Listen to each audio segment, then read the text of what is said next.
All right, welcome back to Real Talk. I've got Pat Hale from Blinn. He was my former player, pitched a little bit for us in the summers, and was one of the more reliable arms at Blinn this year. I talked to his coach about it. So, welcome. Thank you for having me. Yeah. So, give me a little bit about a typical pitcher routine in college. Blinn it wasn't cookie cutter, I'd say.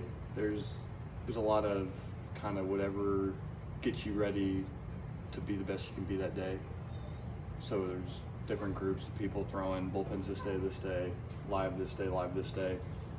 But I think it was just a matter of finding a routine and sticking to it.